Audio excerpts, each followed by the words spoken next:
Doctor, el viernes pasado, sí, perdón, habíamos tenido la primera etapa o la primera parte de lo que era Domingo Faustino Sarmiento, ¿no? Sin duda. Prócer argentino. Prócer. Prócer Esto lo total. digo yo. Que no se llamaba Domingo, no se llamaba Domingo, sí Faustino, sí. Pero bueno, está bien, era el nombre... Una de dos. El nombre artístico era. Claro. Esto es muy interesante, porque el día de mañana, cuando sus hijos le digan, no, mirá mamá, Domingo Sarmiento, no era Domingo. Guarda que... A mí el doctor Ferro me dijo que se llamaba Faustino. Y ahí le ponen un 1 al pibe. Claro. Y ahí el pibe dice, pero sí. lo escuché en la radio. Uno, el pibe claro, uno, sí. Claro, ahí está. Hasta acá llegó nuestro amor. Y así nos ganamos enemigos. Y así vamos sumando, ¿no? Bueno, y así nos llegábamos a fin de año. No. Pero lo cierto es que, de alguna manera, quedó una segunda etapa, ¿no? Una segunda parte porque no llegamos a terminar.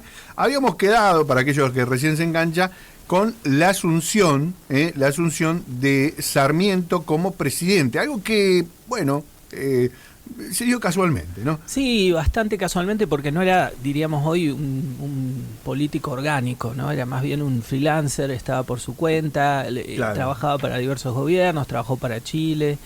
Pero hoy queríamos hablar de la vida amorosa de Sarmiento.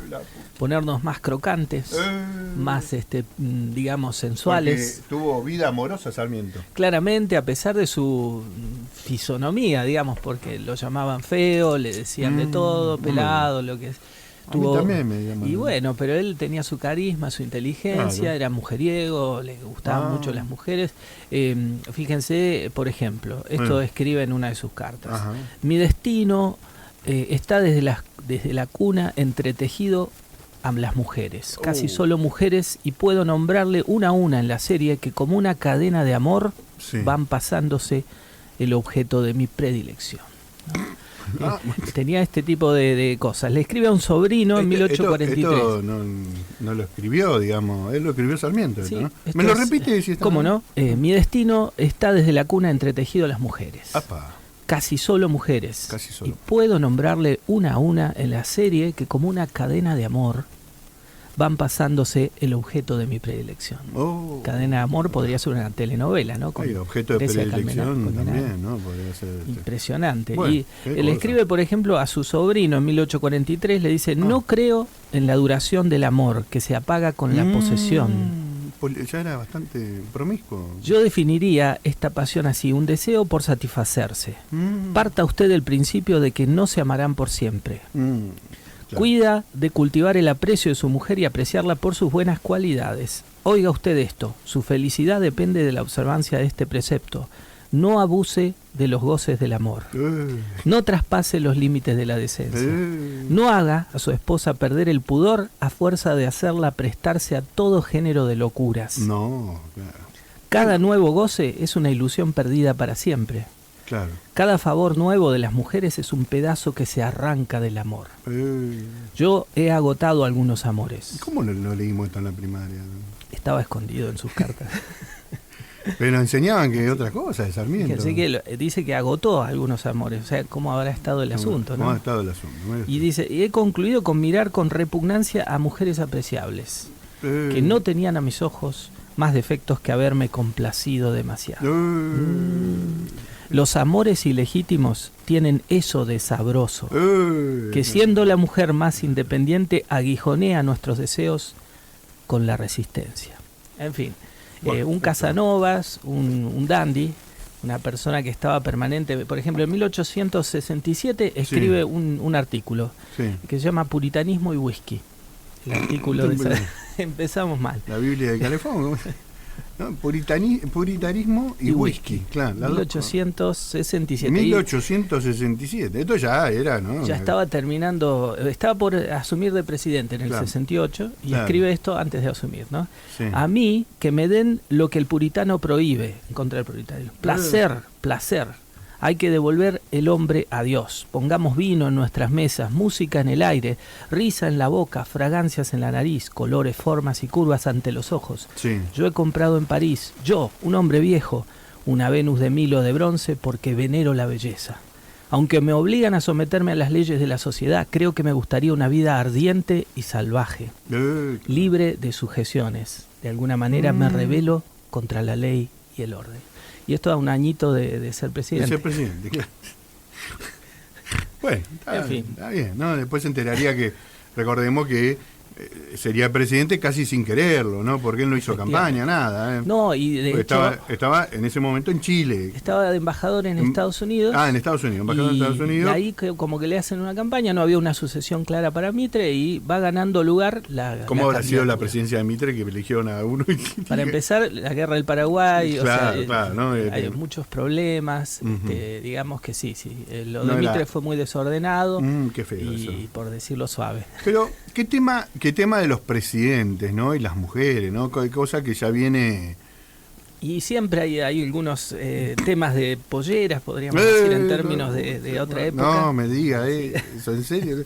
Pero ya viene de arrastre. La historia argentina, ¿no? Habla de presidentes y polleras, ¿no? Sin duda, y de cómo se van conociendo las parejas, como siempre hay un amante, una esposa. ¿Tenía un estilo así, Sarmiento, de mujer, o era así como que le daba a todo el mundo, ¿no? Y pareciera que no tenía mucha discriminación. No tenía mucha discriminación.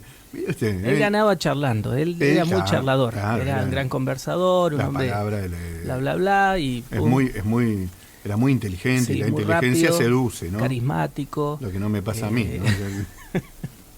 Pero bueno, tenía esas dotes, ¿no? Tenía esas dotes. Fíjese que la primera mujer, ¿no? La conoció en Chile, en 1831. Mire usted. Mientras estaba exiliado.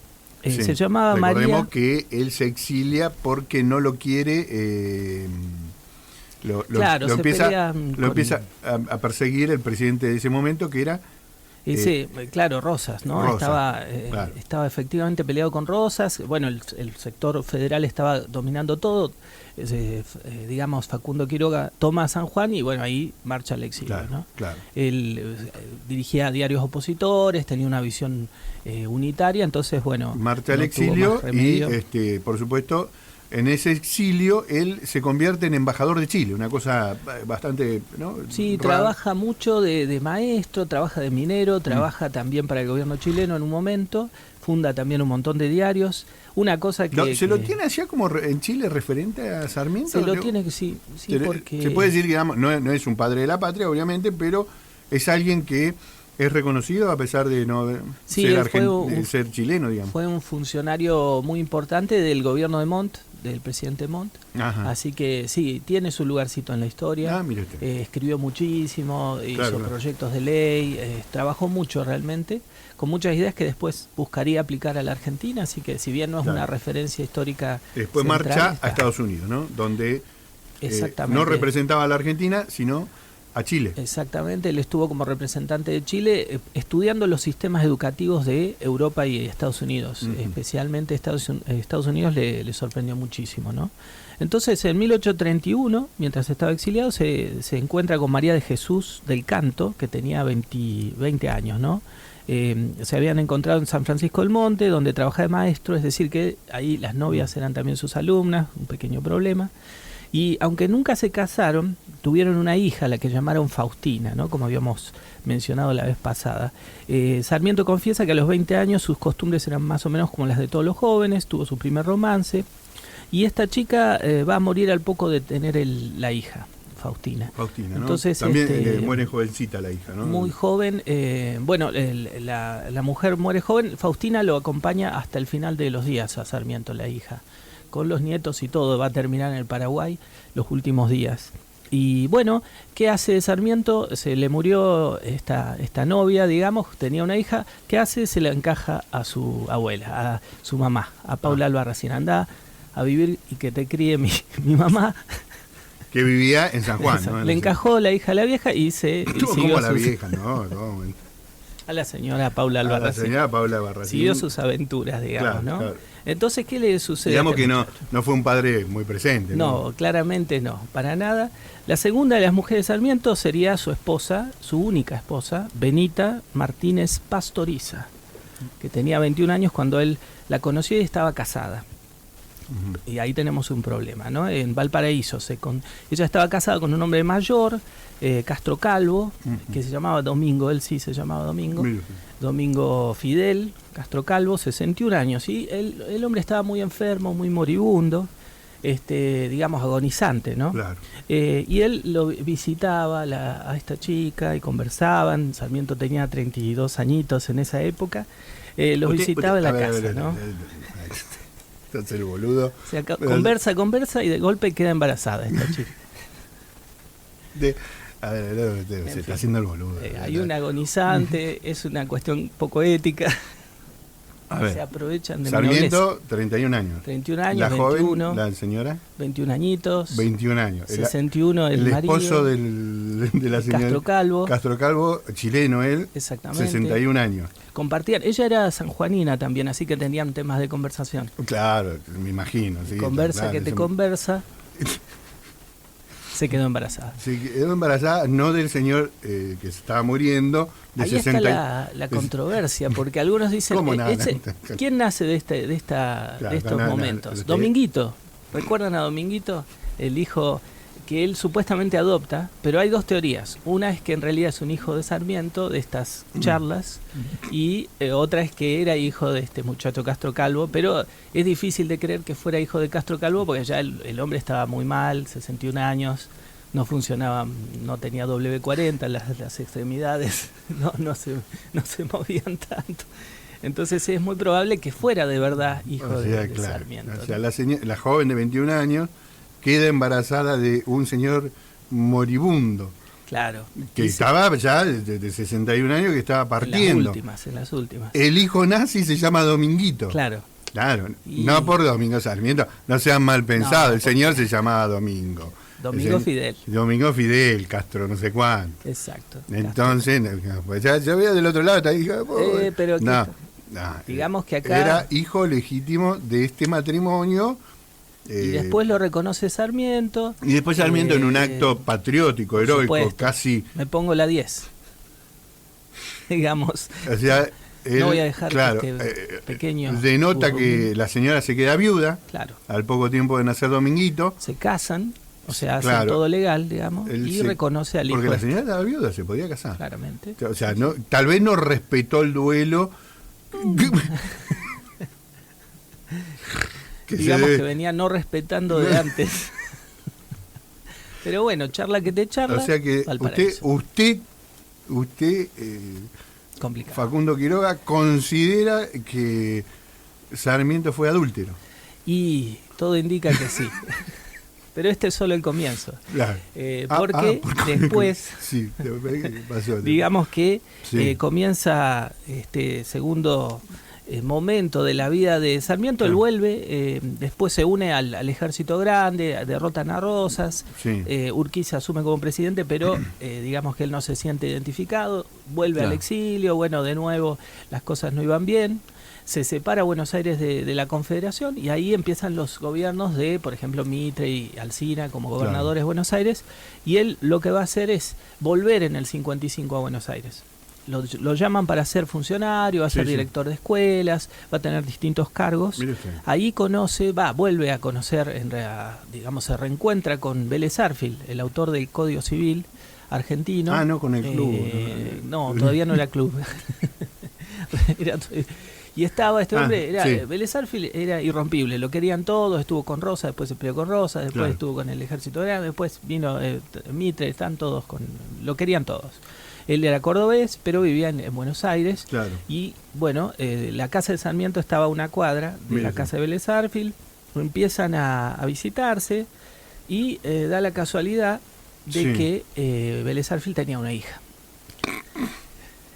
Dígame que era mayor. Aurelia Vélez Sarsfield, una chica de 19 años, digamos, en la flor de la juventud, muy inteligente, que a su vez tenía una historia bastante trágica, porque ella se había casado con su primo en 1857, Pedro Ortiz Vélez, que era un diputado muy famoso de esa época, ¿no? Claro, mayorcito que es. Y entonces, ¿qué pasó? Se casó con este primo, pero el matrimonio duró poco. ¿No? ¿Qué pasó? ¿Por qué? Transcurridos 8 meses de matrimonio, termina todo esto en un escándalo. Parece que Pedro encontró a Aurelia en brazos de su amante, que era el secretario de él, Cayetano Echenique. Entonces lo encuentra, se pone en un ropero, se esconde Echenique, saca un arma Pedro Ortiz y lo mata. Lo matan dentro del ropero. Exactamente. Entonces, su secretario. Arrebatado por los celos, la violencia, ¿no? Cae preso. Y ahí lo salvan a Pedro Ortiz porque lo declaran demente. Fue un arrebato, fue, digamos, una locura. Claro. Bueno, entonces no cayó el peso de la ley, lo mandaron después a Chile, se lo sacaron de encima, sacarle a este loco de acá. Y también la salvaron con ese argumento a Aurelia, porque era delito el adulterio, hasta 2 años de prisión podía haber sufrido Aurelia Vélez Arfiel en ese momento. Pero no se comprobó porque estaba muerto el señor. Y porque estaba loco y bueno, dice, no, lo imaginó todo, no vio, no pasó nada. Entonces, y aparentemente... ¿Y cómo termina Sarmiento ahí? Y ahí Sarmiento se va reencontrando, porque esta chica, él había conocido a Vélez Arfiel de más joven, y la niña a los 8 años lo vio y se quedó deslumbrada con él, y ahora que tenía 19 se quedó más deslumbrada todavía. Y comienzan estas reuniones, él pasaba por la casa. ¿Cuántos años tenía Sarmiento? En ese momento Sarmiento ya tenía casi 40 años. ¿No? Estaba la joven 19. 44 años tenía. 44. Y ella 19. ¿No? Estamos hablando de 1855. Y Sarmiento tenía a su esposa en San Juan. O sea, se había venido primero solo. Con Dominguito. No, Dominguito también lo dejó allá. Y Faustina también, con Paula Albarracín, con la mamá. Y él mientras tanto hacía sus cosas, ¿no? Entonces, a ver, ¿usted está seguro que está esto está, se lo puedo firmar bajo juramento. Mire que a mí me enseñaron de chiquito que Sarmiento era un prócer. Sí, era muy prócer, pero también era picaflor. Y bueno, le gustaban. Era medio abandónico como padre. ¿Medio? Mirado con un solo ojo. Creo que sí. No le gustaba mucho la figura paternal. No tenía la función esa no la ejerció. Y era un progenitor, diríamos hoy, más que un padre. Está todo sellado, está bajo 7 llaves. Los tomos que trajo hoy, los 9 que trajo hoy, está todo ahí. ¿No? Yo pues me quiero atajar por algún tipo de... Le sacó el polvito. Por si viene algún tipo de demanda de daños y perjuicios, calumnias e injurias. Claro. No, jamás. Ya prescribió igual, porque ya está muerto. Bueno, entonces decíamos que no tenía esta cosa de la figura paterna, había mandado a sus hijos con... Pobre doña Albarracín, ¿no? ¿Le pasaría un dinero para que mantengan los...? Yo sospecho que unos mangos le tiraba por Mercado Pago. Cosa de todo en negro. Claro, que no queden facturas. Una factura, nada. Y él seguía con lo suyo, estuvo como 2 añitos solo ahí en Buenos Aires, charla. Con, por supuesto, mientras ejercía sus diversas funciones. ¿Cómo cuál? Por ejemplo, cargo tenía en ese momento? Director de escuelas generales de la provincia de Buenos Aires. Por ejemplo, después también fue enviado una especie de embajador, fue a Estados Unidos, iba y venía. Y bueno, tenía estas charlas con Aurelia, que muchos dicen que eran mucho más que charlas. O sea que básicamente él entraba a la casa de Vélez Arfiel, permiso, ¿cómo andamos? Voy para el fondo. Voy a ver a Aurelia. Voy a ver a Aurelia y Vélez Arfiel lo dejaba entrar. Sí, todo bien, eran amigos. Yo no vi nada. Está esa cosa, ¿no? Que Aurelia, por la amistad de gente grande, que tiene, mira la nena como creció. La casa es grande, no se escuchan los ruidos. Cerrame las cortinas porque no quiero ver nada. Y así. Y bueno, pero Aurelia, hay que decirlo, era una persona extraordinaria, era muy inteligente, muy políticamente muy activa también. Ella fue la que lo ayudó a redactar el Código Civil a su padre. Las notas, ella ordenaba el texto. Dicen que algunos artículos fueron escritos por ella. También era una persona muy inteligente y tenía una sensibilidad especial, ¿no? Y Sarmiento, en un momento que es nombrado como embajador, bueno, primero sigue esta relación clandestina. Sarmiento hace traer finalmente a su familia, llega la mujer, ¿no? La primera mujer, que es Benita, y ahí lo que sucede es que, bueno, en un momento lo nombran interventor de la provincia de San Juan. Entonces, Benita, que había escuchado rumores de que había algo, porque vivía en una cuadra. O sea, no era muy fácil de esconder, no era muy difícil, digamos, de percibir que había algo raro. Benita empezó a sospechar la ida a la casa de Vélez Arfield, ¿no? Claro, dice, pasa demasiado tiempo charlando en lo de Vélez Arfield. Y bueno, entonces lo nombra interventor, Mitre lo manda a San Juan, como gobernador, a Sarmiento. Entonces medio que Benita se calmó, dice, bueno, ahora va a estar separado de esta gente, etcétera, etcétera, porque además Aurelio ya venía con todo ese aire de escándalo por lo que le había pasado con el primer marido, etcétera. Claro, entonces, Benita, digamos, la veía venir, porque además también su relación había sido en un comienzo tramposa, digamos, claro, ¿no? claro, O sea sí, que sí. Los que Claro, cometen trampas saben lo que Benita, les espera. digamos, que tampoco no era, digamos, no era trigo limpio, diríamos. Claro, como decíamos. Bueno, mandan a San Juan, a Sarmiento, Sarmiento. y allá lo que sucede es que Sarmiento no podía con su pasión, sí, y le mandaba unas cartas calurosísimas a Aurelia. ¿No? Entonces, en una de esas cartas la intercepta Dominguito. No, Dominguito, ¿cuánto tenía Dominguito? Dominguito 15, ¿no? ya era un hombrecito grande. Y dice, no puede ser, se pone al lado de la madre, obviamente. Claro. Por eso se van a pelear para todo el resto de la vida con Sarmiento, le dejan de hablar, etcétera. Y bueno, en ese momento se arma un escándalo nacional. Claro, imagínese. Porque además Benita tenía un amante también, que era Rawson, que era un sanjuanino, un médico famoso. Como la localidad, Rawson. Claro, era el ministro del Interior de Mitre en ese momento. ¿Y esto las localidades? Ahí está. Ahí está el hospital Rawson también, claro. Un gran médico, y bueno, era ministro del Interior. Entonces, ¿qué pasa? Tenía 5 ministros de Mitre y 2 estaban en puterío, digamos. Básicamente lo vamos a resumir así nomás. Entonces Mitre dice, bueno, ¿qué hago con esto? ¿No? Porque se convierte en un escándalo tan grande. Bueno, mandalo de embajador a Estados Unidos, fletámelo a Sarmiento para que se calmen las aguas, ¿no? Entonces, Sarmiento, por otro lado, estaba enojado con Benita porque lo había traicionado con Rawson, que había sido amigo de él en San Juan y demás. Entonces, la quería toda. ¿Por qué se enoja si el otro? De puro machirulo, ¿no? Él andaba con... Claro, cada uno con sus trampas, digamos, pero le llega a escribir a Mitre que le corte los alimentos, que le quite plata, que la apriete.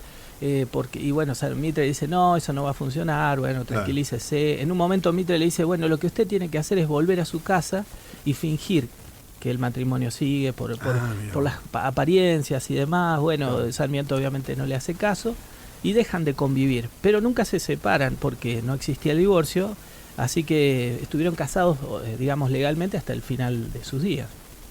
Pero la historia continúa porque mientras estaba Sarmiento en Estados Unidos, ahí la campaña electoral un poco se la arma Aurelia, porque ella le armaba, digamos, Sarmiento tenía sus diarios, pero además no había una sucesión clara para Mitre, entonces ella empieza a hablar bien, construye incluso el mito del padre del aula, le hace toda una campaña firmando con seudónimo masculino, un montón de artículos en donde dice lo que necesitamos es un Sarmiento, bla, bla, bla, por un mejor porvenir, etcétera, etcétera. Y bueno, convence la campaña de Aurelia a Mitre y a los demás, y de pronto Sarmiento candidato, Sarmiento presidente. Con el apoyo de Aurelia. Con el apoyo incondicional de Aurelia, y ahí es cuando vuelve Sarmiento, digamos, ya con 57 años, en 1868, vuelve para ser presidente, ¿no? Claro. Y Aurelia va a ser como una especie de primera dama en la sombra, digamos, ¿no? Claro, claro. Porque es la, digamos, fue la jefa de campaña y ahora le toca todo lo que son los beneficios del poder. De hecho, el padre de Aurelia, Vélez Arfield, lo nombra Sarmiento como su ministro del Interior, para tenerlo tranquilo, digamos. O sea que todo tuvo una devolución, digamos. Mirá, ¿no? todo tuvo un final feliz. Claro, exactamente. Entonces cada vez que terminaba su jornada de gobierno, pasaba por la casa de Vélez Arfield a ver a Aurelia, el presidente. De hecho, el frustrado atentado que sufre Sarmiento lo cometen en el camino a la casa de Aurelia. A la camino. Porque ya sabían que él siempre sistemáticamente iba a lo de Aurelia, que era en realidad lo de Vélez Arfield, en ese momento, ¿no? Entonces, doctor, ¿y con quién pasa sus últimos días finalmente Sarmiento, ¿no? Porque bueno, estamos recorriendo una historia picante. Sin duda de muchas trampas, de ¿no? muchas Sobre trampas. ¿Muere solo Sarmiento? Muere solo. Muere solo. Sarmiento en un momento se va por cuestiones de salud, 1875 más o menos. Recordemos que a Dominguito lo mandó a la guerra, ¿no? Sí, lo mandó al muere, literalmente. No creo que haya sido en represalia por la carta que encontró. Nunca se sabe. No, pero Dominguito estaba muy convencido también de que tenía es muy que patriota, ir. ¿no? Muere en la guerra de Paraguay, hay una ¿no? frase, sí, hay una frase de Sarmiento que dice: morir por la patria es vivir. Bueno, en fin, sí, es dudoso. Sí, no, la quiso dibujar. Claro, por la duda, ¿viste? O sea, sí, bueno, uno daría la vida por la patria, pero tampoco anda muriendo. No hace falta. Es una forma de decir. Es una forma de y decir. encima en Paraguay. Claro, ya viste. Bueno, entonces... bueno, Sarmiento, por supuesto, después de su presidencia... Termina su presidencia. Es senador, es, digamos, ministro de Roca, trabaja mucho y genera el proyecto de ley de 1420, educación laica, pública y gratuita, y luego se retira, ¿no? Se retira por una cuestión de salud, necesitaba un clima especial, ¿Edad? Y se va a Asunción. Prácticamente él estaba cercano a los 74 años, él va a morir a los 77 años, en 1888, en Asunción. Muere con su hija Faustina y con sus nietos, o sea, era una casa habitada por mucha gente. ¿Y se va a Paraguay? Va a Paraguay por una cuestión de salud, y estaba tranquilo, porque también... ¿Qué necesitaba? ¿Calor y humedad necesitaba? Sí, parece que sí, y mosquitos grandes. Claro, porque... Y mucho el clima, digamos que, claro, sí, el clima de Asunción, Paraguay es bastante húmedo y es bastante caluroso. Le venía bien el asunto. Claro, no sé. Bueno, mire usted. Pero eso es lo que dicen los historiadores, que no son médicos, pero que... No le gustaba Paraguay. No le gustaba Paraguay. Y se fue para allá y bueno, le escribía cartas a Aurelia para que se venga con él, ¿no? Claro. Decía, bueno, que compartamos nuestros últimos momentos, y Aurelia lo fue a ver una vez, pero no se quedó. O sea, la última vez lo saludó, chao, bien, gracias. Mire usted, no. Y como era una mujer que había heredado una gran fortuna, se fue a vivir a Europa. Ella hereda una fortuna. Claro, de Les Arfield, digamos, y bueno, claro, con eso más se va. La venta de jugador y todo eso. Exactamente. Hace notas de viaje, sí. Sarmiento, por intermedio de Sarmiento le publican sus libros. Recordemos que ella era mucho más joven, ¿no? Estamos hablando que Sarmiento tenía... Sí. 70 y pico. Y ella estaba por los 50, más o menos. Y sí, un poquito menos también, 40 y pico, ¿no? Es cierto, sí. Porque de 19 a 44 en ese momento, estamos hablando de 35 años de diferencia. Una pequeña diferencia. Y bueno, no, 25 años, perdón. Ella bueno, vive en Europa y vuelve 20 años después, en 1900. No tiene hijos con Aurelia. No tuvo hijos. Solo sexo desenfrenado y alocado. Pero sí, nada más que... Y muchas charlas, digamos, mucha cuestión intelectual, ¿no? Era una pareja que discutía de política. Hijo propio, digamos, fue solo... Faustina. Oficialmente, digamos. Claro, Dominguito fue adoptado. O quizá no. No existían pruebas de ADN en ese momento. Para Dominguito, recordemos que, como arrancamos al principio, el Sarmiento tiene una aventura con una señora de 21 añitos que estaba casada con un señor postrado en una cama de 61 que estaba muriendo. En la otra habitación. Sarmiento visitaba mucho hasta el matrimonio, producto de que le gustaba la chica. Nace Dominguito. Exacto. Que no, a ver, mal es pensado. Sarmiento no se llamaba Domingo. El que se llamaba Domingo era el señor de 61 años que estaba muriendo. ¿No? Por eso están los mal pensados. Por favor, no mancillemos la memoria de Sarmiento. Exactamente. Bueno, y después en un acto de bondad absoluta hacia esta señora que queda viuda, se casa con ella y además Faustino adopta. Sarmiento se casa con ella y adopta a Dominguito, que después lo terminaría mandando a la guerra. Sí, y Domingo se enoja cuando... Pero Domingo nace en Chile. Dominguito nace en Chile, sí. Y va a pelear por Argentina. Exacto. Sí, en la guerra contra el Paraguay. La doble nacionalidad. Sí. ¿No? Porque esa particularidad también, ¿no? Es que era argentino de alma. Claro, era más patriota Dominguito que Faustino. Sí, efectivamente. Pero bueno, está bien, llega, después, por supuesto, le hacen una entrevista a Aurelia, porque cuando inauguran el busto a Sarmiento, en la revista Caras de ese momento, ahí en el Parque 3 de Febrero, que hacen, donde estaba la casa el busto de Sarmiento está sobre donde estaba la cama de Rosas. Ahí dormía Rosas. O sea, es bravo. Es dura la historia argentina. Son bravos. Ahí tenés una grieta. Claro, acá no nadie da una puntada. Sarmiento. O sea, el busto de Sarmiento de la Cámara, que era el lugar donde dormía. Rival, Rosas, ¿no? Entonces le pusieron a esa zona el Parque 3 de Febrero, porque el 3 de febrero de 1851 es la batalla de Caseros, que pierde Rosas, ¿no? Claro. Por eso. Pero además le preguntan a Aurelia un poco, porque ya había pasado un tiempo, claro, bueno, qué pensaba de ese busto a Sarmiento, ese monumento en realidad, que lo hizo Rodin, el famoso escultor francés, y que no se parece nada a Sarmiento. No me diga, no.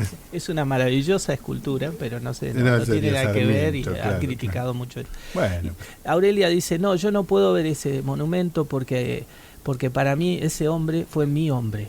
Dice, ¿no? Entonces yo estuve en sus brazos y yo lo conocí y ahora no puedo ver un pedazo de piedra ahí fría que no me representa nada. Así que para mí ¿qué año esto es más o menos en 1910, esa época, ¿no? Ya entonces Sarmiento había muerto en 1888, sí. Claro, y ella moriría en 22 años. Sí, en 1924, a los 88 años muere Aurelia. Muere Aurelia, ¿no? Sí. Podríamos decir el gran amor. El gran amor de sí. Sarmiento, ¿no? Cuando él estuvo en Estados Unidos también tuvo una aventura con una norteamericana. No creo. Que también, porque él estaba reclutando... Era bastante pistola suelta, ¿no? Sí. No se podía contener. Un pelado calentón. El pelado calentón, claro. Y él estaba pierde el pelo muy joven, ¿no? Sin duda. Claro, fue barbudo alguna vez, hay que decirlo. Claro. Pero perdió los pelos igual. Sí. Y bueno, en Estados Unidos él estaba reclutando a las maestras norteamericanas que iba a traer para las escuelas. Y haciendo este casting, conoce a esta chica. Maestra era ella. Exactamente, que se llama Aida Wickersham. Wickersham. Entonces joven ahí muy joven, era casi la mitad de su edad. Entonces siempre tuvo, ¿no? Una predilección por la mujer joven, ¿no? Sarmiento, podríamos decir que sí, tenía una debilidad por la juventud. Una debilidad por la juventud, claro. Fue su vida, ¿no? Como fue la pluma, su vida y su elemento. En fin, bueno, nada, se mandaron muchas cartas con esta mujer. Después ¿Habló alguna vez ella? No. Habló, ella le mandaba, ya después de que se fue de Estados Unidos, volvió a Argentina, ella le seguía mandando cartas, pero él le clavaba el visto. O sea, no le contestaba nada. Y estaba ofendida ella, porque decía, pero hola, decime hola, aunque sea. Pero poneme que llegaste bien, claro. Claro, entonces, en ese momento los traslados eran largos, entonces no había avión, ¿no? ¿O había avión? No, tardaban las cartas, por ejemplo, de Paraguay que le mandaba Sarmiento a Aurelia, tardaban 6 meses más. 6 meses. En llegar. Imagínate que en 6 meses puede pasar. Y de Estados Unidos acá era. No sé, un año. Claro. No había correo express, entonces, claro. Esta es la cadena de amor, como decía Sarmiento, de su vida, ¿no? Una mujer tras otra, un engaño tras otro, muchas trampas. ¿No? Sí, la verdad que sí. Bueno, la historia de Domingo Faustino Sarmiento, relatada por el señor Pablo Ferro, el doctor Ferro. Interesante, doctor, muy interesante. Dejamos ahí picando.